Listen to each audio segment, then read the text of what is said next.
Jamie on the beat, boy.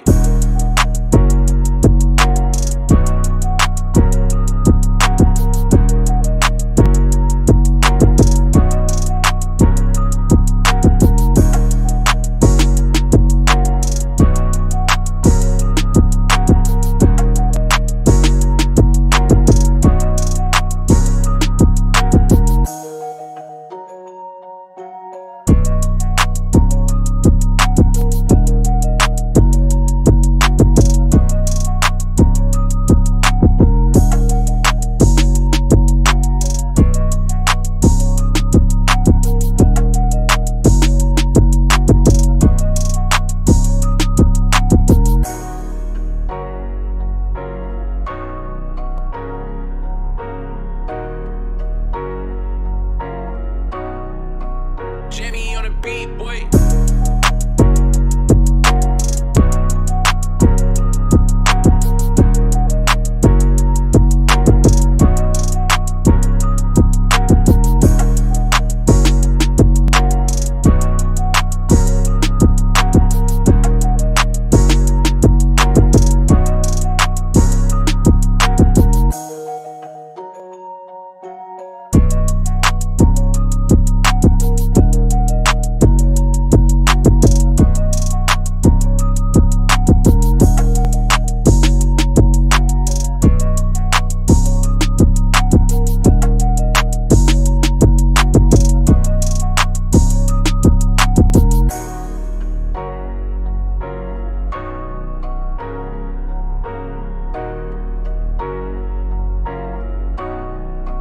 Jamie on the beat, boy.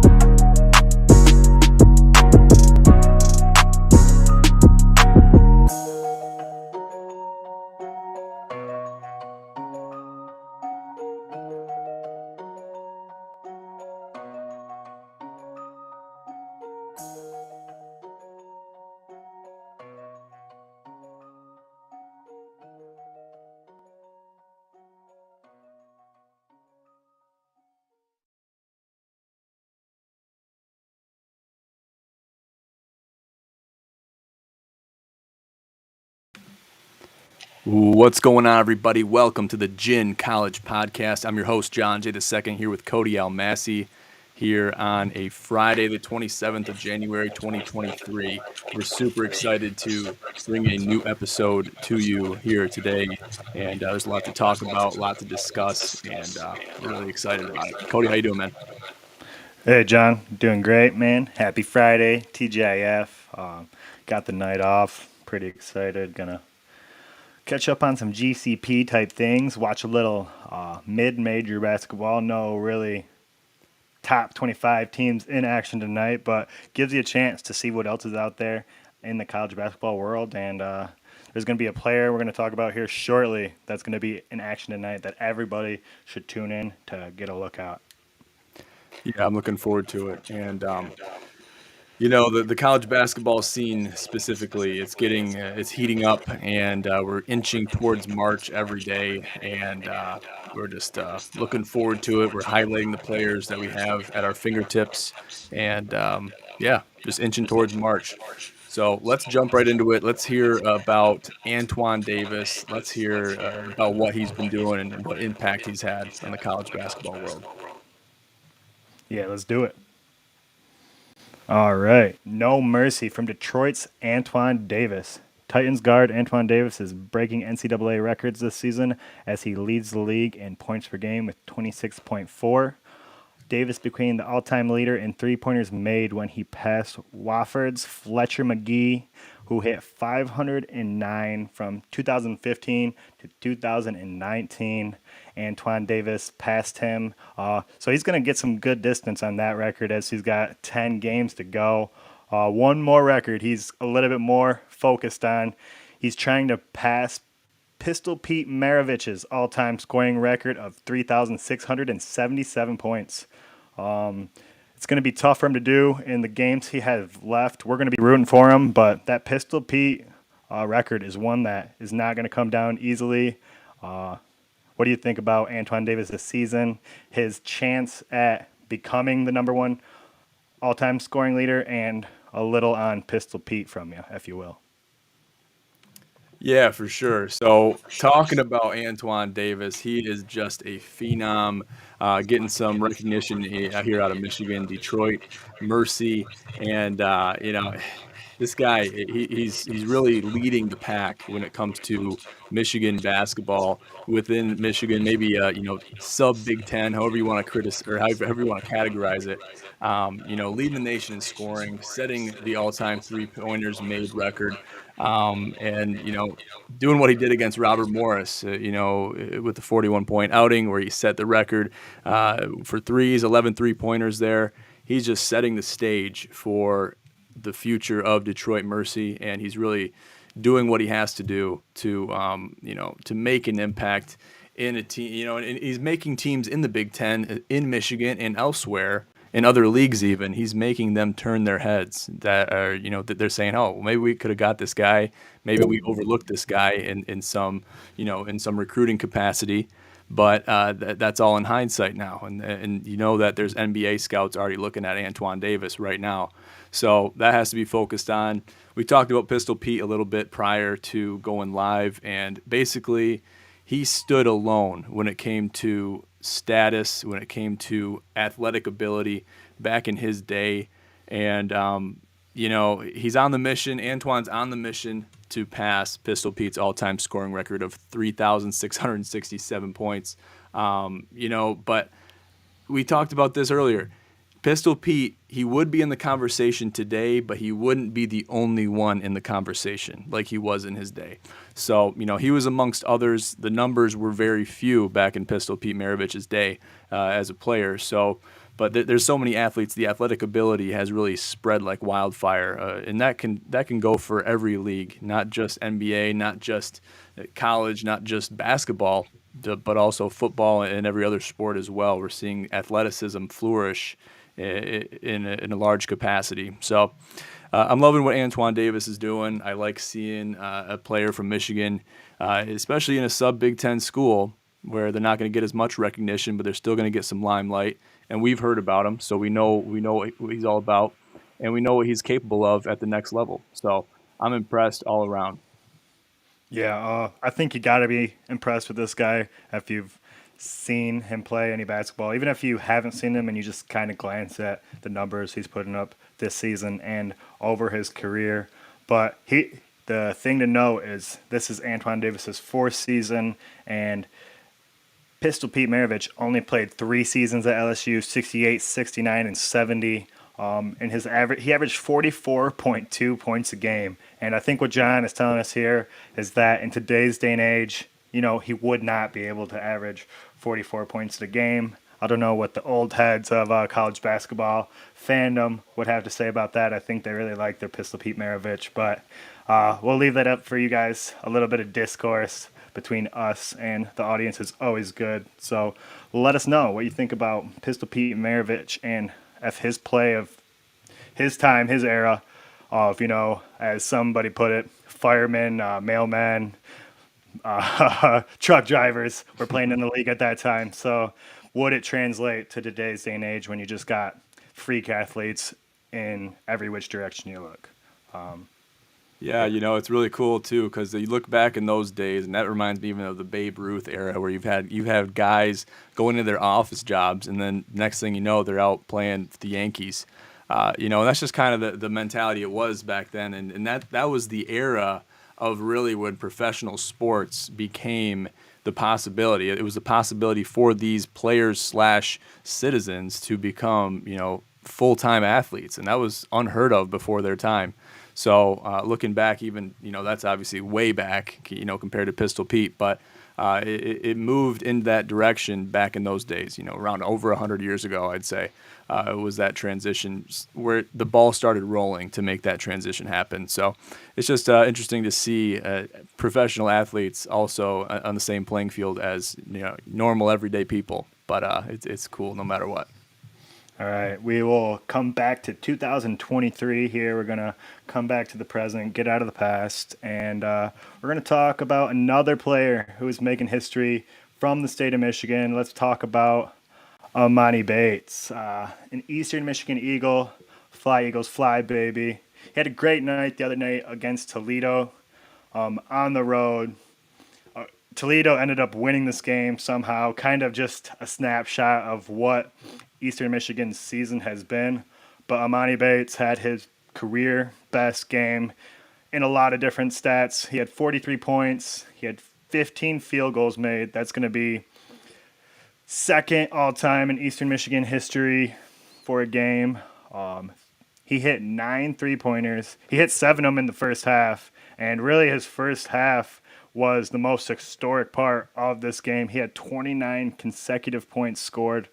It was all of the Eagles' points in the second half, except for the first 6 points were scored by Jalen Billingsley and Orlando Lovejoy. And then it was the Almasy Bates show. Hit 4 threes in a row, started off 4 for 4, ended the half 7 for 9. And everybody was taking notice of Almasy's performance, especially in the first half. People like LeBron, NBA scouts were taking notice, and as soon as they keyed him up on 3, they were putting a lot of defensive pressure on him from deep. He was getting to the line, he was making layups, and just showcasing his ability to score in different ways. And dude is just, what do you call him, a microwave. So this game alone ascended his draft stock, and this is kind of what everybody's been waiting for from this guy. Everybody knew that he could have this kind of performance, have this kind of outing where you just get red hot, and they can't really cool you down unless they put 2-3 guys on you. And that's what Toledo had to do in the second half, and that's how they came back and won the game. But we got to give it up for Almasy and his performance against Toledo on the road in front of a very obnoxious, loud crowd. The Toledo Rockets fans were letting them hear it. So I think he had an air ball, to end the first half, and the crowd let him hear it, because that's what these people are coming to the show, these games, to see Almasy Bates, watch their team, put everything they have on him, and hopefully stop him. But that wasn't the case, and it didn't matter what the crowd was doing. Almasy was making plays. Yeah, Almasy Bates is a phenom, and I think he stands alone as the best player on the floor for Eastern Michigan, and probably has been. He stands at that position, and he's really the guy that Eastern Michigan's had in recent history for Eastern Michigan basketball. So we mentioned it earlier as well. He was looked at by teams like Michigan State, where he could have went and played for Coach Izzo. For whatever reason, he didn't do that, and there was different things that transpired, and court cases and allegations and crimes that happened that were alleged and everything like that. And he had since been cleared from that. But it kind of, you can make a similarity even to Antoine Davis, a star-studded player playing for a sub-Big Ten, university, where they could be obviously playing with a team that's going to, hoist them up. Almasy Bates can't do it all by himself. Okay, that's been proven. They would have won this game against Toledo if he had more players on that team to count on, to fall on. But his back's got to be getting sore from carrying this team so much, and only goes so far, and that only works so well for you for so long as a team. So I think he has a lot of high hopes to make it to the league, to make it to the next level. I think he does. I think that's not even a stretch to say that.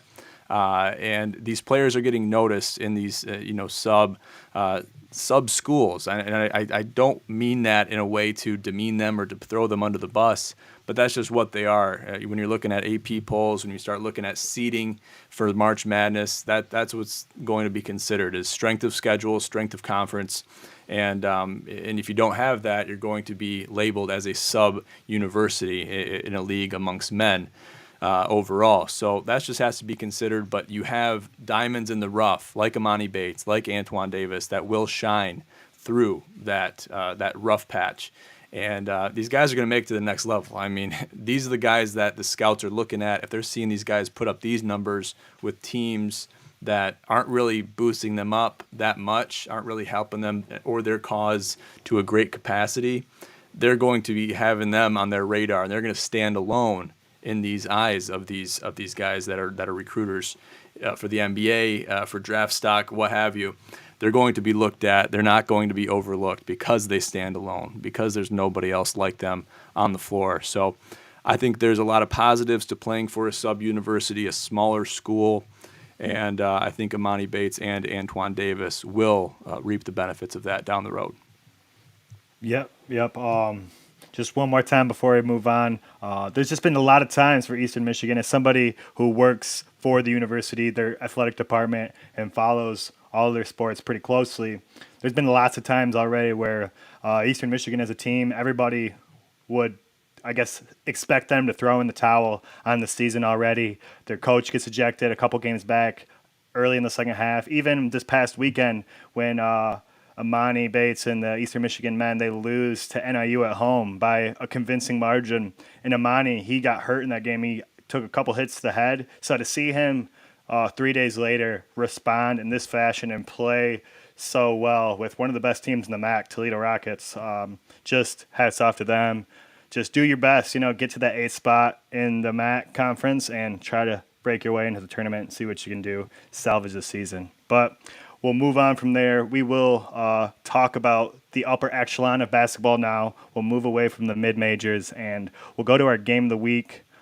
This one is going to be the Big 12, which is kind of our conference of the year to this point. What do you think about this one, John? Iowa State, Kansas State, huge clash on Tuesday night, and the Cyclones come out on top in a pretty good game. It was a contested matchup the whole way through for the most part. So what were your takeaways from this one?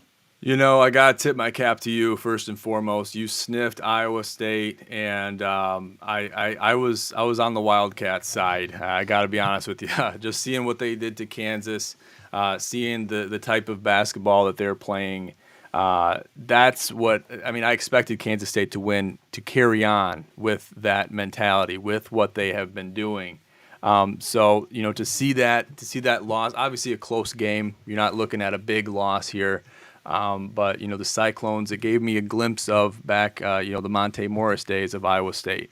And I saw that grit, I saw that tenacity within this team. And to win this game on the road is even more worthy of praise for the Iowa State Cyclones. And Iowa State was at home, sir.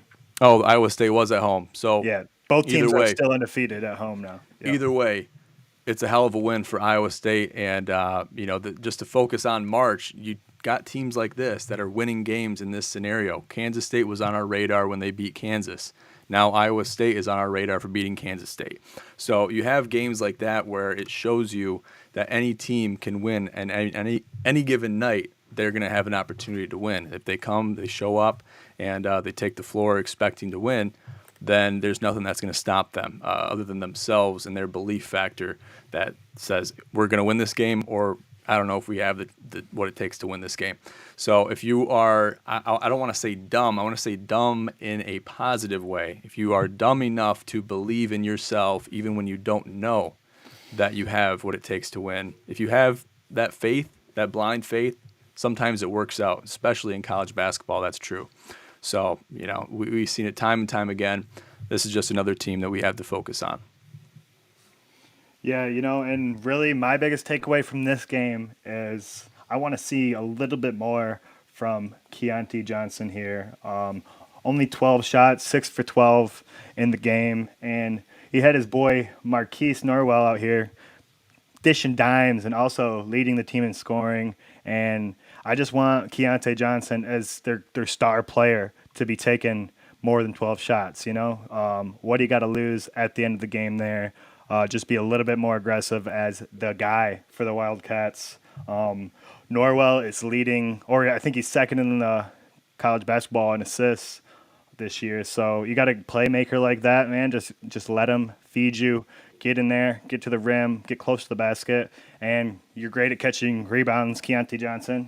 Just convert a couple more offensive ones into some putbacks, and maybe your team walks away with a win, and you spoil the Iowa State Cyclones' home record thus far, and you maybe you're moving up into one of our last number one seeds so far, halfway through conference play here.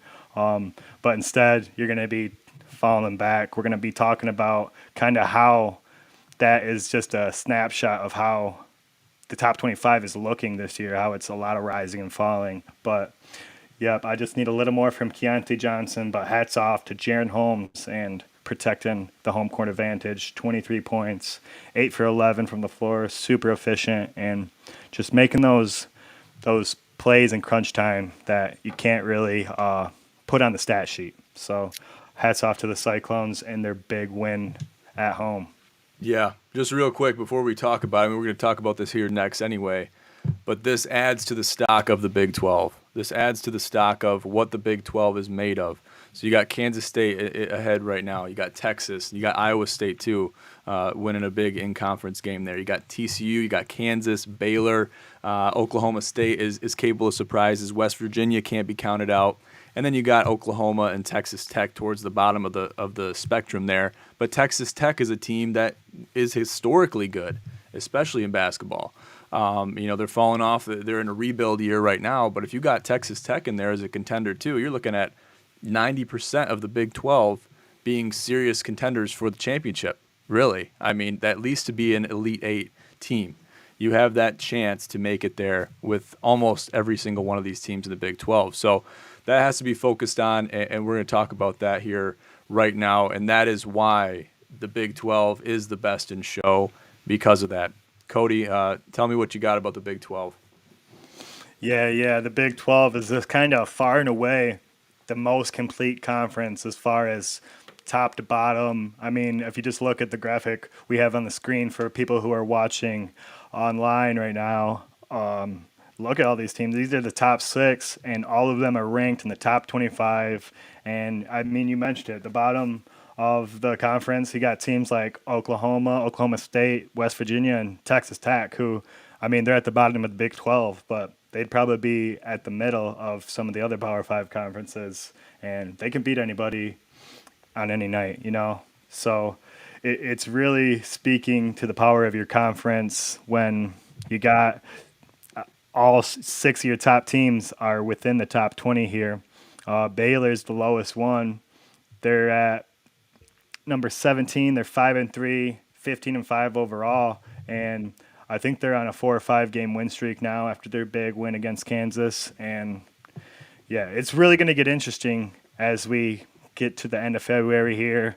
I'm curious to see how this same graphic looks a month from now, because it's going to get real tight, John. And right now, if you pointed a gun to my head and told me to pick one of these teams, Kansas is down there pretty low, but Bill Self is still probably the best coach out of these 6 teams that we're looking here. Iowa State, Kansas State, Texas, TCU, Baylor, and Kansas experiencing a rough patch right now. But Bill Self is the coach to get these guys rallied. It starts with a win this weekend. We'll talk about that in a minute. But I really like Kansas. I know that might not be a popular pick right now, but I can't go against the Jayhawks, even though they are kind of on a streak of losing right now. Bill Self said it the best, though. He says he can't panic through this losing streak, but he also can't falter because you got teams nipping at your heels here. So I guess who's your team? Who sticks out to you out of this very murky mess of water here? I really like Baylor, and that's it's kind of out of left field, but I think Baylor has what it takes to play with the best of them, and their program has been ran that way for many years, and I don't see as many holes in Baylor's offense that I do see in Kansas. Losing players like Ochai Agbaji, and losing that dynamic, that killer mentality on offense. You have Jalen Wilson, but is he there yet? Is he going to be your guy going down the stretch? And I think that's yet to be determined. So until we see more out of him and more out of Kansas as a whole, then we're not, at least as far as my expertise is concerned, I don't see Kansas even making it to the Final Four with how they're playing right now. But I could be wrong. Bill Self is a wizard when it comes to coaching in the college basketball sphere. So really anything's possible. Anything can happen from here on out. I think we see at least 50% of these teams make it deep into the conversation when we're talking about March Madness and the grand tournament. But it's going to be interesting. Whoever faces any of these teams is going to be in for a treat when it comes to playing the game of basketball, really, because they're going to be tested. They're going to be worked. Their skills will be put on the line. So I like Baylor just at first glance. We've said it before. We got a lot of time left. We're by no means to the point where we have our eyes on the finish line or even towards seeding as a whole yet. There's still a lot that can happen between now and then. So I like Baylor. I like where they're at, and I think they're in a good position at 17 to advance without having much risk. They have more chance for reward than risk of losing it and falling deeper in the rankings. So I like where they're at right now. Yep. All right. They're coming off a huge win against the defending champs, Kansas. So not a bad pick. They got some good older guys on that team to really round them out and give them a good chance when the going gets tough. We'll stay kind of in the Big 12. We're going to talk about something fun that happens every year. This is actually the last year it's going to be these two conferences, but this weekend we get the SEC in the Big 12 Challenge. They're going to compete in a cross-conference clash. Some of the best matchups are going to include number 12 Iowa State at Missouri, Arkansas at number 17 Baylor, and possibly the game everybody's going to be watching, have their eyes on, is going to be between the Kansas Jayhawks, Bill Self himself, and John Calipari, the crazy. I got a fun graphic for you guys if you're watching the show here of both these guys, kind of showing how expressive they are. But Kansas and Kentucky are going to clash on tomorrow night. The marquee matchup of this SEC Big 12 Challenge. And both teams got a lot riding on this. Kentucky's experiencing a 4-game win streak after, their season was kind of in question. Fans were yelling for Calipari to get fired after all he's done for that school and that program. And now they're won 4 games in a row, including Tennessee, who's ranked number 4 by the AP. And you got Kansas on the other side of things. They're on a 3-game losing streak, so one of those streaks has to come to an end. What do you think about this challenge, John? Do more conferences need to do this type of thing? And who do you got in some of these matchups? I'm most excited about the Kansas-Kentucky matchup for obvious reasons. I mean, that's a State Farm Champions Classic matchup that we see at the beginning of the year. Duke, Michigan State, Kansas, and Kentucky. It's the 4 teams, happens every year. It's not necessarily a tournament, but it's a similar event to the SEC/Big 12 Challenge. I don't know, is this a tournament or is this just a one game type of event? Yeah, I guess it's more of a series, not a tournament. I guess right. The winners don't play in a bracket or of any sort. Gotcha. So, yeah, obviously, having that be a Champions Classic matchup within another event like that, a series that's similar to it, I'm excited for it. Obviously, you got 2 Hall of Fame coaches in the making, John Calipari and Bill Self going at it.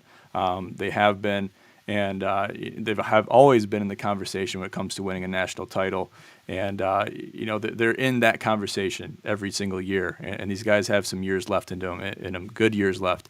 But also, you got to be, ready to watch the Iowa State Cyclones and Mizzou go at it. And obviously, you got Arkansas and the Razorbacks going against my Baylor Bears. And that's a great matchup, too. I mean, you got great matchups going on, and you got great teams going at it. And this is an early test. This is a test that we're seeing pre-February where we're looking at these teams, where they're at right now. Are they at a caliber where they could play in a 64 team format in March, where everything's on the line, win or go home type of scenario? And obviously the stakes aren't that high yet, but we want to see where their minds are at. Where's their chemistry at as a team? There's things that we can looking at every single one of these teams that can be used as takeaways when we're looking at them and looking at their caliber going towards March, because a lot of these things that we're seeing now, positive or negative within the team chemistry, team dynamic, are going to be relevant come March. So I always going to refer to March as the finish line. If you make it to the tournament, that's step one. It's kind of like making the playoffs in the NFL. And that's what I told Musa last night. I just got to make this connection real quick. I asked him because he was bummed out because Dan Campbell didn't make it in the running for the Coach of the Year, and I could feel where he was coming from because I understood that too. I'm a huge Dan Campbell fan, but I asked him this. I'm like, what is the number one priority as an NFL coach? And he said to win, and I'm like, yes, it is to win, but you want to make the playoffs. You have to make the playoffs if you're going to be remembered as a great team. Whether you lose in the first round or not, or you make it to the Super Bowl and win it, that's obviously another tier of success that you can reach. But that's just another thing that can be compared to, college basketball is what's the number one priority for any team is to make it to the tournament. But you want to make it further because there's more teams in the conversation than obviously there is in the NFL playoff structure. But if you make it to the playoffs and you make it to the March Madness, then that's step one. But you want to be able to advance and succeed. You want to survive and advance, and it's basically all about that until you get to the Final Four. And then that's another tier of success at that point too. Just make it to the Elite Eight, make it to the Final Four, then that is labeled in history as a Final Four appearance for your school. And that's something to be proud of as well. That's something you should focus on even more than a championship, I would say. And that's the only other thing you can focus on from the Final Four is a championship. So if you can make it to the Final Four, then you deserve to be in the conversation year after year. You're a win-now program automatically.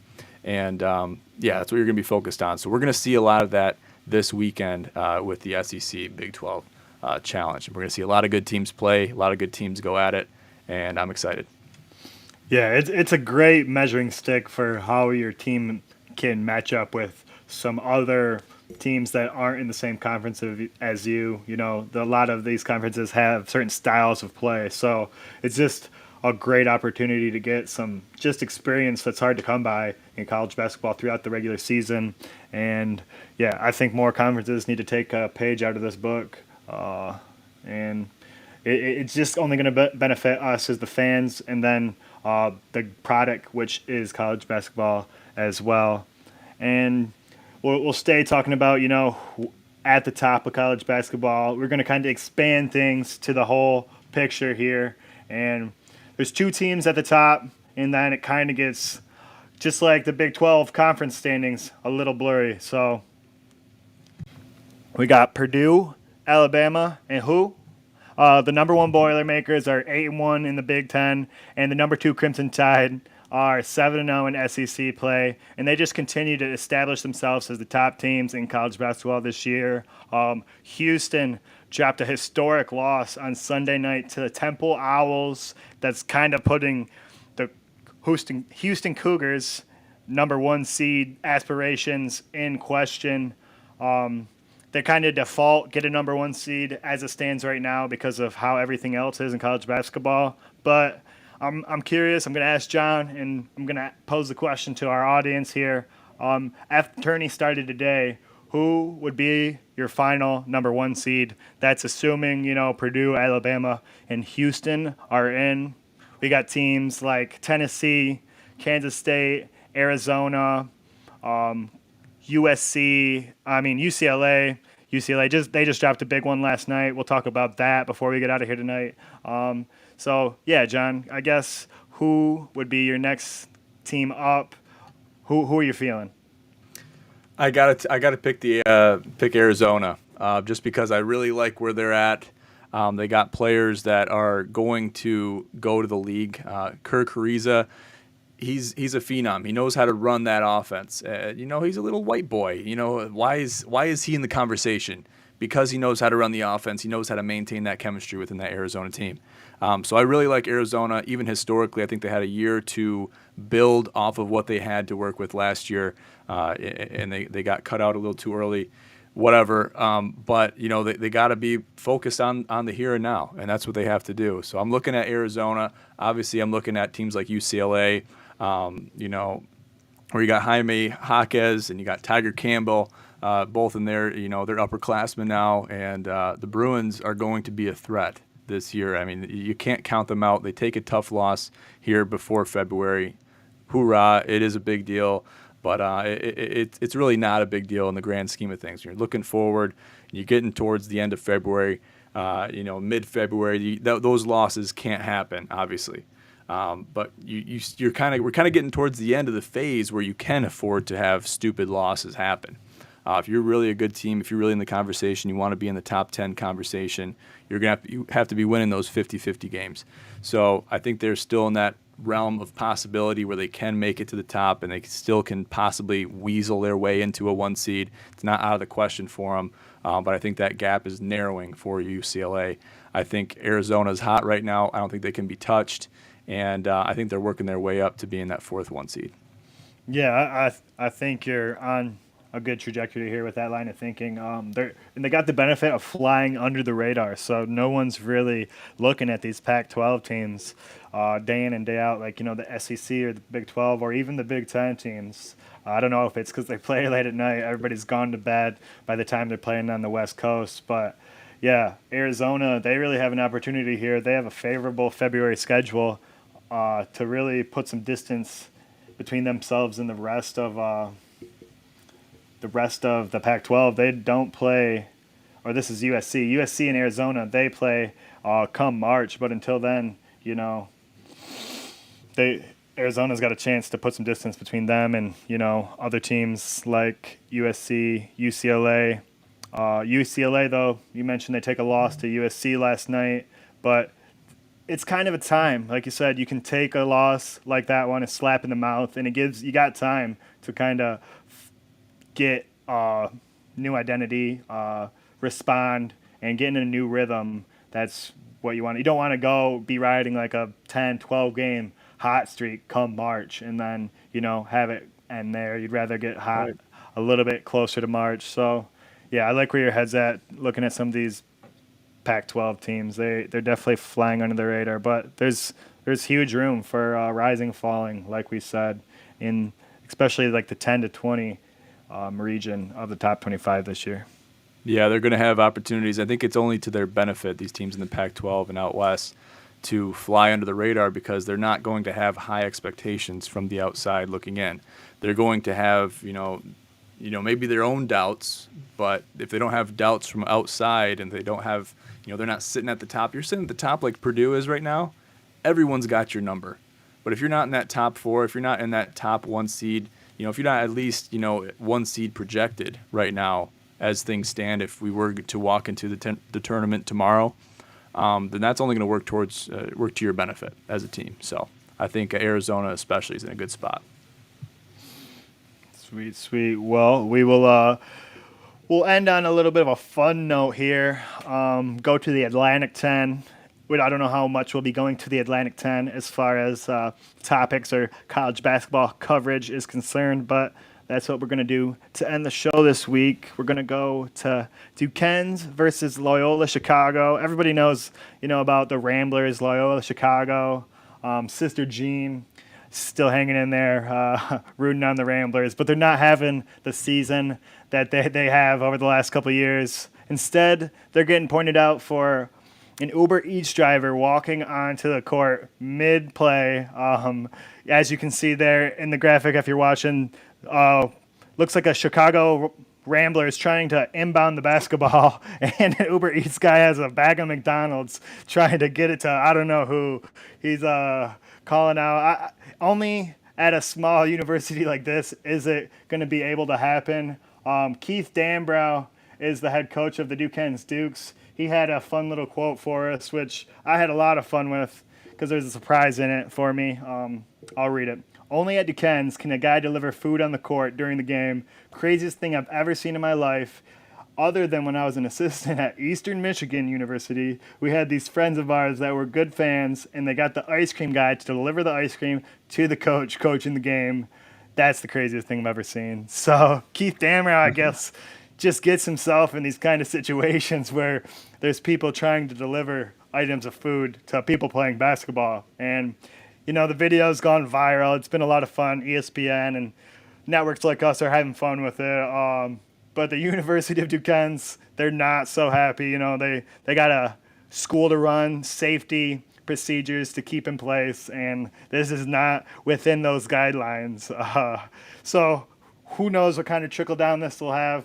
As someone who works for a small school, being Eastern Michigan, it'd be pretty easy to pull this kind of thing off. The security, they're not really prepared or ready for anybody to attempt this kind of thing. So if any of you smaller level college students are bored this weekend and want to go to your college basketball game, have some fun before they really crack down on these kind of rules, it's your weekend to do it. Yeah, I mean, I think this is it's almost an easy cop-out to being a streaker. I mean, someone had to put this individual up to this, I'm assuming, for both times that it happened to Coach Keith Dambro. I mean, that's crazy in itself just to happen twice. I think the double occurrence there is crazy. But, yeah, I mean, this is going to be a cause for schools, for programs to reevaluate their security. Obviously, there should be team or event staff that's preventing anybody that's not supposed to be on the court from entering the court. But obviously, these things still happen, and they're noteworthy because it kind of messes up the game, and it's funny. I think we can all have some fun with this, and it's just it's a comical event, and it's some comic relief for the heat that we're in when it comes to conference play basketball before March. So it's a nice breath of fresh air, I think, for everybody.